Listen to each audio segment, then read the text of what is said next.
Hello, everybody. Welcome to Akajoku Football. And honestly, since all these days, I never really take my time to analyze or make a post-match video regarding the Argentina win, 2-1 win over England. Now, I have the time, so let's look inward. I have seen a lot of criticism. Some people are saying it's because of Tuchel, of which me too I agree, but to some extent. And some people are saying it's because their player they sub off. Arsenal, I've seen an Arsenal fan, one or two Arsenal fans say that it's because the Rice was removed. This is the reason why England conceded late, or this is the reason why England lost. But let's look into this game.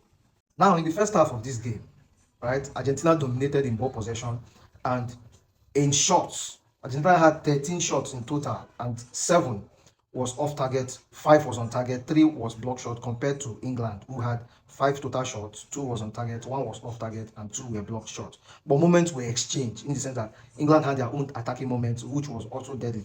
But then the game lingered with just both teams having one yellow card apiece. In the second half, Scaloni knows that he had already pushed this game to where he didn't want because of the formation he played. Alvarez was flanked in the wing side, and Messi was left to play a false nine, making Messi not to get most of the ball to himself and the liberty that he usually operates with in the right-hand wing, right?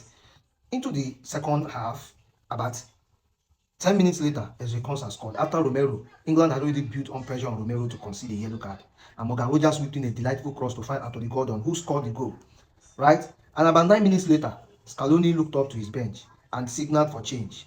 The likes of Leandro Paredes was changed for Nico Gonzalez, a player with an attacking mentality. What Argentina really needed to push England into their half was attack, and Nico Gonzalez provided that kind of services. About 12 minutes later, around 72 minutes, England and Argentina made change, with Argentina making most of the change. England substituted Anthony Gordon, who was already tired, for Ezri Konsa.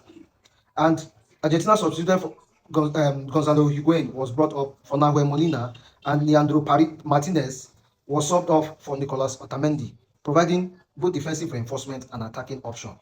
Fantastic. 81 minutes into the game, Argentina subbed off what's it called? Nicolas Tagliafico, and brought in the main number 9, which is Lisandro Martinez. Now, this is when Messi now moved to his traditional wing.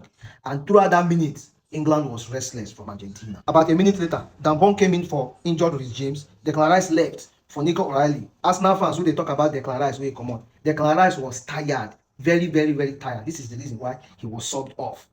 Right? And after Declan Rice left, 3 minutes later, coupled with series of build-up play that Argentina have been piling up pressure with, England considered.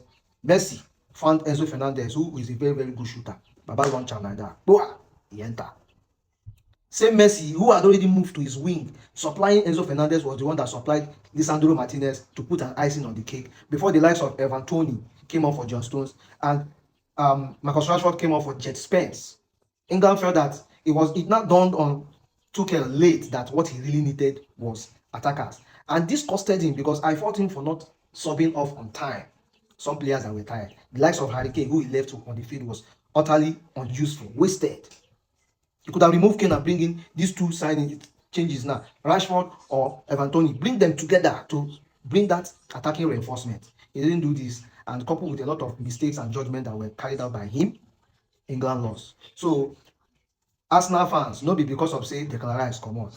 And at some point, you cannot blame Tuchel, because he tried to control the game using a particular system of approach that he believes in to defend, which didn't materialize. Immediately, he chose to defend, and immediately as the Konsa came in, England switching to 5-4-1 formation. And Argentina, who had already responded with attackers and midfield option, pushed deep and won the game.